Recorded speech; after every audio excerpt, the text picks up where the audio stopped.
মাননীয় প্রধানমন্ত্রী তারেক রহমানের নির্দেশে গাছ লাগানোর কর্মসূচি ছড়িয়ে ছিটিয়ে যাচ্ছে সারা বাংলাদেশে। জলবায়ু প্রতিমন্ত্রী জনাব শেখ ডক্টর লায়ন ফরিদের নেতৃত্বে চলছে সারা বাংলাদেশের গাছ লাগানোর কর্মসূচি, যে দায়িত্ব দিয়েছেন মাননীয় প্রধানমন্ত্রী তারেক রহমান। তারই ধারাবাহিকতা ছড়িয়ে ছিটিয়ে যাচ্ছে দক্ষিণ অঞ্চলের গ্রামের বাজারগুলো। মহিলারাও তার থেকে কোনো অংশে পিছনে নেই। দক্ষিণ অঞ্চল লবণ এলাকা হলেও সেখানে গাছ লাগানোর কর্মসূচি চলছে প্রতিনিয়ত। বিভিন্ন সামাজিক সংগঠন এই কাজ করে আসছে, গাছ লাগানো অব্যাহত রয়েছে। দর্শক, আমরা একটু শুনে আসবো যারা কোথা গাছ থেকে বিক্রি আসছেন করছে। আপনারা? নাজিরপুর থানা। চারা নিয়ে আসছেন? শুনছিলেন যারা চারা বিক্রি করতে আছে। দর্শক, আমরা এই মুহূর্তে উপস্থিত হয়েছি মোংলা উপজেলার মিঠাখালী বাজারে। দর্শক, মোংলা উপজেলার মিঠাখালী বাজারে যে গাছ বিক্রি হচ্ছে সেই গাছ নিয়ে আজকে আপনাদের প্রতিবেদন। আপনাদের দেখানোর চেষ্টা করব যে এখানে কি কি গাছ বিক্রি হচ্ছে। সবচেয়ে বড় বিষয় হচ্ছে মহিলারা বাজারে গাছের চারা কিনতে আসছে, তাতে বোঝা যাচ্ছে মানুষ অনেক সচেতন, যেন তারেক রহমানের নির্দেশনা ছড়িয়ে ছিটিয়ে যাচ্ছে গ্রামগুলোয়।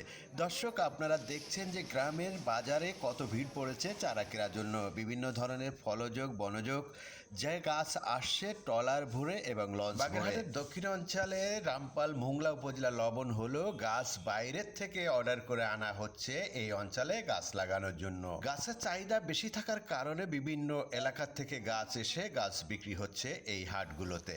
বিভিন্নভাবে মোংলা রামপালে মানুষ অনেক সচেতন হয়েছে গাছ লাগানো সম্পর্কে। প্রধানমন্ত্রী তারেক রহমান শিশুদের খুব ভালোবাসেন, কি বলেছেন চাঁদপাই মেসেসা মাধ্যমিক বিদ্যালয়ের ছাত্র, আমরা একটু শুনে আসবো। তারেক রহমান একজন খুবই ভালো লোক। সে দেশের জন্য অনেক কল্পনা আছে, তার কথাও সুন্দর। এখন আমার কাছে এই দেশটাকে অনেক সুন্দর মনে হচ্ছে। এই প্রাকৃতিক সৌন্দর্য। তারেক রহমান আরও স্কুল বিদ্যালয় প্রতিষ্ঠান করেছে, যারা গরিব দুঃখীদের ছেলে মেয়েরা ভালোভাবে প্রতিষ্ঠান হয়ে দেশের। ইতিমধ্যে তারেক রহমান শিশুদের মনে জায়গা করে নিয়েছেন। দর্শক, গাছ মানুষকে অক্সিজেন দেয়, প্রাকৃতিক দুর্যোগের হাত থেকে বাঁচায়, জলবায়ু পরিবর্তনের ক্ষেত্রে মারাত্মক ভূমিকা রাখে। আগে রাস্তার পাশে অনেক গাছ থাকতো, সেই গাছগুলোকে কেটে উজাড় করে দেওয়া হয়েছে। গাছে আবার প্রাণ ফিরে পাচ্ছে। মাননীয় প্রধানমন্ত্রী তারেক রহমানের প্রচেষ্টায় আবার গাছ লাগানো চলছে। রামপাল মোংলায় অনেক গাছ লাগানো হচ্ছে ডক্টর লায়ন ফরিদের প্রচেষ্টায়। তারই নির্দেশনায় সমস্ত এলাকায় এলাকায় গাছ লাগানো হচ্ছে। দর্শক, এই বাজারগুলো দেখলে তার পরিস্থিতি বোঝা যায়। সচেতন করা হয়েছে মানুষদেরকে গাছ লাগানোর জন্য, সেই কারণে হয়তোবা গাছ লাগানো হচ্ছে।